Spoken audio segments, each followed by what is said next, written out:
Olá pessoal, aqui é a Mel e esse vídeo vai ser o vlog de leitura do lançamento Nós Dois Sozinhos no Éter, da Olive Blake, mesma autora da série A Sociedade Atlas e O Paradoxo Atlas. Eu acho que esse é o segundo volume, eu ainda não li o segundo, eu só li o primeiro. E esse livro aqui acabou de chegar no Brasil e a Intrínseca me convidou para ler e compartilhar a minha experiência de leitura com vocês. Então, muito obrigada, Intrínseca, pelo convite e por estar patrocinando esse vídeo. Por enquanto, tudo que eu sei sobre esse livro é a sinopse, então eu vou ler aqui a orelha com vocês e aí nós vamos saber, por enquanto, a mesma coisa do livro. Amor é uma questão de tempo. Duas pessoas se encontram por acaso no Instituto de Arte de Chicago. A partir desse momento, Aldo Damiani e Charlotte Regan têm dificuldade de ficar longe um do outro. Ele é um teórico antissocial que mantém a mente ocupada com cálculos sobre viagem no tempo e abelhas. Para Aldo, o mundo é caótico e perturbador, então ele constrói rotinas, regras e fórmulas. Sem isso, sua existência estaria em colapso. Ela é uma falsificadora de arte que prefere mentiras a verdades. Para Regan, todas as pessoas são previsíveis e entediantes. Ela lida com o tédio da existência tomando decisões impulsivas, imaginando que uma nova linha do tempo é criada a cada ação. Quando os caminhos dos dois se cruzam, eles ficam intrigados pela mente um do outro. Decidem ter apenas 6 conversas, como as 6 pontas de um hexágono, antes de se separarem outra vez. Porém, a colisão de suas personalidades leva a uma paixão que às vezes parece um encaixe perfeito, e às vezes é um desastre capaz de eliminar qualquer vestígio de estabilidade em suas vidas. Uma leitura intensa e honesta, Nós Dois Sozinhos no Éter traz uma reflexão profunda sobre a vulnerabilidade, a natureza do amor e a complexidade de nos relacionarmos quando tudo dentro de nós está ruindo. Então, por enquanto, isso é tudo que eu sei, mas já é o suficiente para me deixar muito intrigada com essa leitura. Antes de começar a ler, eu vou mostrar para vocês detalhes da edição brasileira. A diagramação por dentro tá ótima, como vocês podem ver, as páginas são amareladas, a fonte, o tamanho da fonte, espaçamento, tá tudo bem confortável. Tem alguns detalhes que eu achei a coisinha mais fofa de abelhas e hexágonos. Eu tô muito curiosa, porque eu também amo abelhas, inclusive no ano passado, uma das minhas leituras favoritas foi um livro sobre abelhas. Então eu tô muito curiosa para saber como que a abelha entra nessa história. E quem fez a tradução dessa edição foi o Carlos César da Silva. Eu vou tentar fazer esse vlog de leitura um pouquinho diferente do que eu normalmente faço, porque eu vi que esse livro aqui, ele é dividido em partes, ele tem 6 partes no total, e eu vou tentar vir conversar aqui com vocês assim que eu finalizar cada uma das partes. Então, vou começar a leitura da parte 1, assim que eu terminar, eu venho aqui dar as minhas impressões. E vou fazer isso ao longo da leitura, ou pelo menos vou tentar, porque às vezes é difícil parar e vir conversar. Não sei como que termina cada uma dessas partes, né? Mas a princípio eu vou tentar fazer nesse formato. E eu vou tomar cuidado para não contar spoilers para vocês. Então essa vai ser uma resenha livre de spoilers, pode assistir tranquilamente. Se acontecer em algum momento que eu sentir que eu posso falar alguma coisa, eu coloco uma marcação, eu aviso se vai ter spoiler. Mas a princípio, essa aqui vai ser uma resenha dividida em partes e livre de spoiler. Então é isso, agora eu vou começar a ler porque eu tô muito curiosa.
acabei de finalizar a parte 1 e eu tô obcecada por essa história.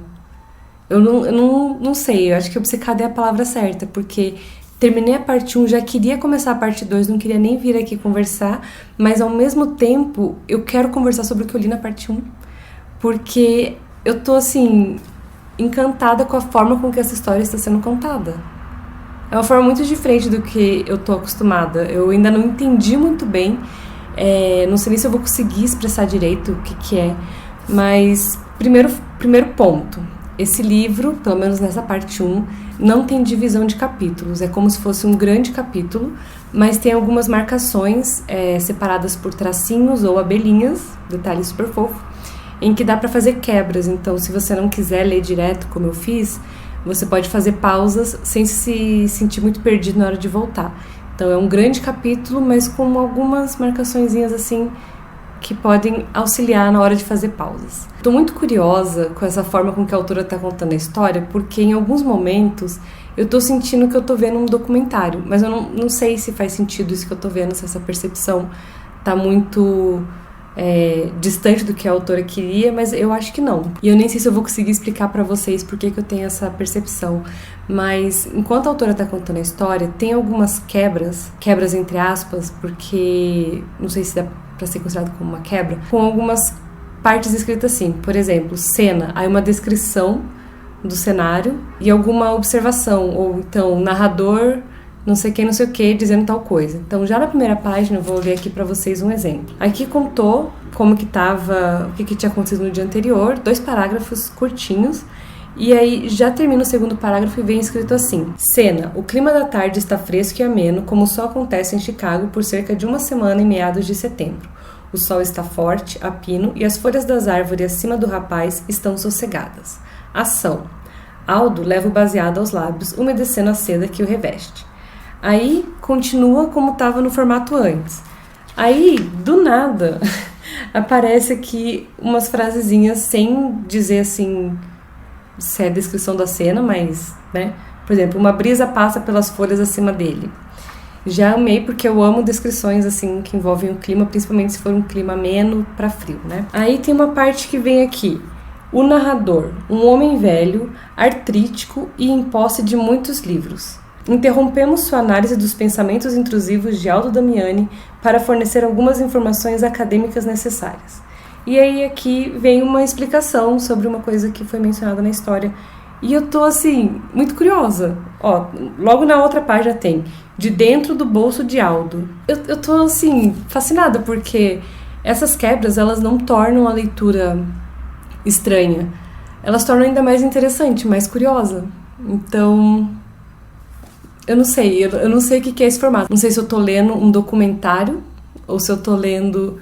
eu não sei se eu tô pirando muito, mas eu tô achando muito legal e muito curiosa essa forma de contar a história. Uma outra coisa que eu queria deixar registrado aqui nesse primeiro comentário é que já deu pra perceber, pela leitura dessa parte 1, que tanto o Aldo quanto a Regan, não sei se estou pronunciando certo os nomes deles, principalmente o da Regan, mas eu espero que sim, são 2 pessoas muito inteligentes e muito interessantes. Então, são 2 pessoas que dá muita vontade de saber mais sobre elas e entender, né, como que elas funcionam, como que é o comportamento delas. Tô bem curiosa, bem interessada, e já deu para perceber também que esse livro aqui trata de questões de saúde mental. Ainda não sei muito sobre o que se trata, mas lendo a sinopse que eu li no comecinho desse vlog, também dá para ver que vai ter alguma coisa de saúde mental, só que eu ainda não sei o quanto vai ser abordado isso, mas só de ver que tem, eu já tô ainda mais curiosa e mais interessada ainda em continuar essa história. Então, resumindo, a parte 1 foi incrível, estou obcecada e quero ir logo para a parte 2.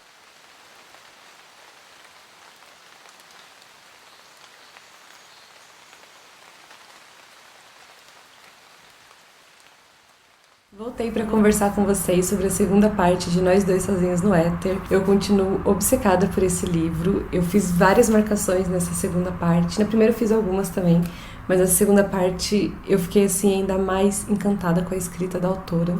A forma com que os diálogos acontecem, os pensamentos são descritos e, enfim, estou encantada. Gostei muito dessa parte. Ela tem um formato diferente da parte anterior, porque eu comentei que a parte anterior tem aquelas quebras com, tipo, narração, cenário, não sei o que. E nessa parte não tem nada disso. Então, não sei por que essa mudança, mas o engraçado é que eu só fui sentir essa mudança depois, quando eu parei pra pensar sobre o que eu tinha lido e o que eu queria compartilhar aqui com vocês. Porque enquanto eu tava lendo, eu não senti como se tivesse mudado a forma de contar a história. Então eu achei isso interessante. Nessa parte aqui, a gente acompanha o reencontro do Aldo e da Regan.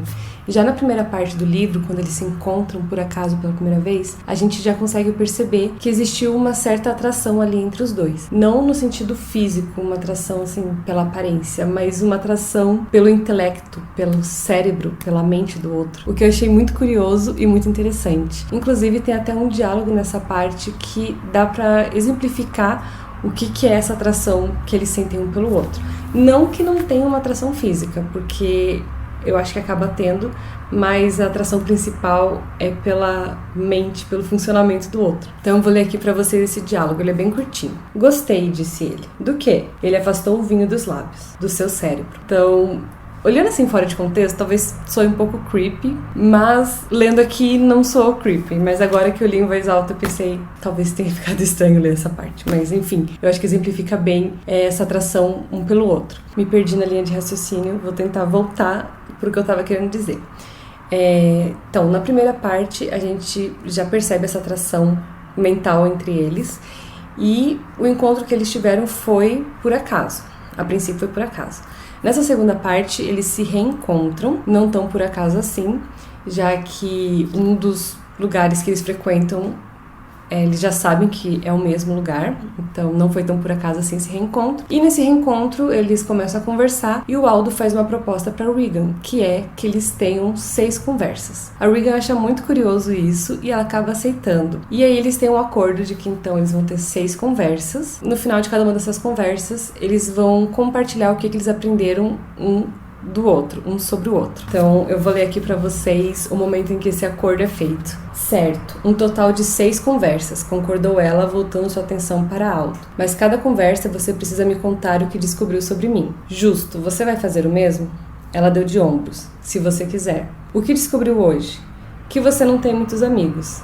O sorriso dele se alargou.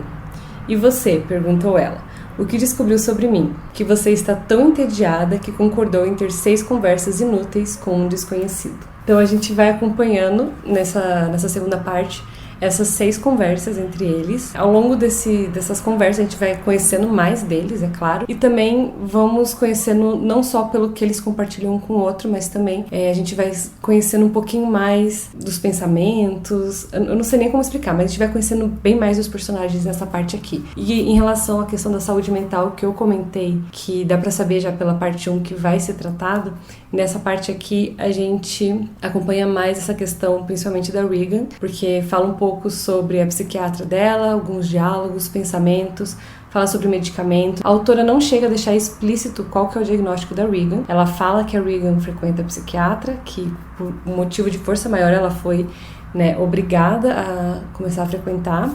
E fala dos medicamentos, fala desses estados que ela tem de mania e depressão, hipomania.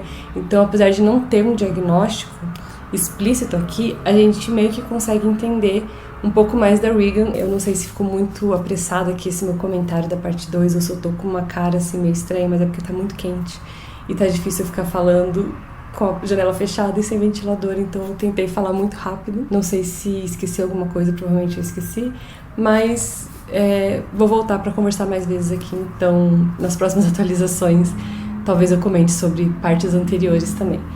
Mas é isso, gente. Tomara que esfrie, tomara que fique mais confortável, que eu consiga falar melhor aqui na próxima atualização. Então é isso, agora eu vou voltar para a terceira parte.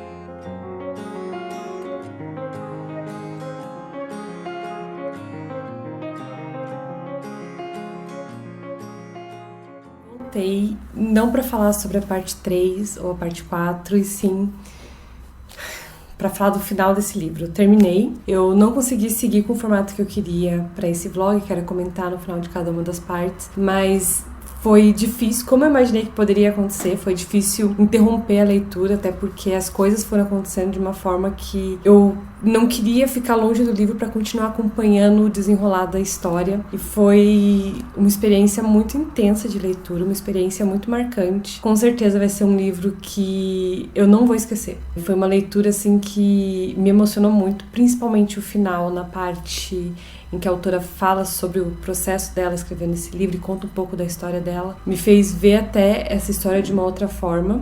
Foi uma leitura, assim, eu não sei nem como conversar direito sobre ela, porque é um livro que, como eu disse, foi uma leitura marcante, um livro que mexeu comigo, que me envolveu de uma forma que eu não queria parar de ler para não perder, assim, o fio. Não assim o fio, né? Como se você tivesse que ler nesse ritmo que eu li, mas eu queria muito saber o que ia acontecer, eu queria muito saber como que o Aldo e como a Regan estavam, o que estava acontecendo com eles. E apesar de eu ter ficado assim com essa leitura, é um livro que eu não vou recomendar sempre, não vou recomendar para todo mundo ou para qualquer pessoa, porque é uma leitura que é uma leitura delicada, porque a questão da saúde mental é muito importante nessa história. A saúde mental é basicamente tudo nesse livro. No começo eu ainda tinha um pouco de dúvida do quanto seria abordado, mas chegou assim no final da parte 2, parte 3, assim, eu já pensei, meu Deus, aqui vai ser... Nem sei exatamente o que eu pensei, mas a partir daquele momento eu senti que esse livro ia ter como foco questões de saúde mental. E por conta disso é um livro que eu vou indicar com cuidado para as pessoas, até porque tem uma parte específica dele que, enquanto eu estava lendo, eu fiquei preocupada com como que algumas pessoas poderiam interpretar e reagir em relação a isso, a uma atitude que a Regan toma em relação ao seu tratamento. E aí eu fiquei pensando, nossa, dependendo de como estiver a saúde mental da pessoa que está lendo isso, pode interpretar de uma forma, mas isso, na verdade, é com qualquer coisa. Mas, sempre que tem essa questão, assim, bem direta de saúde mental, eu sempre fico, assim, mais cuidadosa, com receio na hora de indicar e de falar. Mas, quando eu li os agradecimentos da autora, eu vi essa parte de uma outra forma, que é a questão do tratamento com medicamento. Eu não quero falar muito, assim, para não contar spoiler, mas em vários momentos desse livro, a Regan questiona se ela deve ou não continuar fazendo tratamento com medicação, porque é o que a psiquiatra recomenda para ela, é o que a família espera dela, e ela começa a questionar isso. Então, há casos e casos, né? E por conta disso, é um livro que eu acho que tem que indicar ele com cuidado. Não sei se estou me fazendo entender, mas eu terminei não faz muito tempo o livro, então eu já vim aqui conversar com vocês. Eu tô assim com a cabeça a mil, pensando em tudo que eu li. Me emocionei muito com o final da história, chorei lendo o agradecimento da autora e tô até agora pensando em algumas cenas, algumas passagens, alguns diálogos. Foi uma experiência incrível essa leitura e... eu cheguei a ler alguns trechos aqui para vocês, mas tem muitos outros trechos que chamaram minha atenção. É um livro que a escrita é muito bonita, a forma com que a autora coloca os pensamentos é muito bonita. Tem umas partes meio assustadoras, assim, principalmente em relação à forma de pensar da Regan.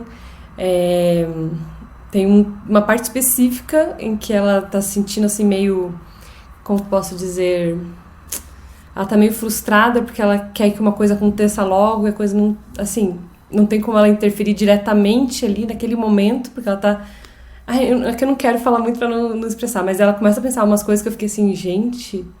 meu Deus do céu, assustador isso aqui. Mas logo depois de ter esses pensamentos que me deixaram chocada, ela já vai pra uma outra linha de pensamento, e daí vai pra uma outra. E, enfim, é uma montanha-russa de emoções esse livro. Um ponto que eu fiquei pensando muito quando eu finalizei o agradecimento, e que eu quero muito ressaltar aqui, é que a autora conta pra gente que quando ela estava na faculdade, ela recebeu o diagnóstico de transtorno bipolar. Então, esse é um livro que fala sobre saúde mental, escrito por uma pessoa que lida com isso, que vivencia isso desde muito tempo, porque por mais que ela tenha recebido o diagnóstico na faculdade, ela já tinha vivenciado isso antes, até receber o diagnóstico, ela já estava vivenciando isso. Então, essas mudanças de humor, essas fases. E ela escreveu esse livro com base na experiência dela. Apesar de que não é um livro sobre ela exatamente, tem muito dela aqui. Então, acho que é muito importante a gente lembrar e levar em consideração que esse é um livro que fala sobre saúde mental, mais especificamente sobre transtorno bipolar, por uma pessoa que vivencia isso, que lida com isso desde muito tempo. Não por um psicólogo ou por um psiquiatra que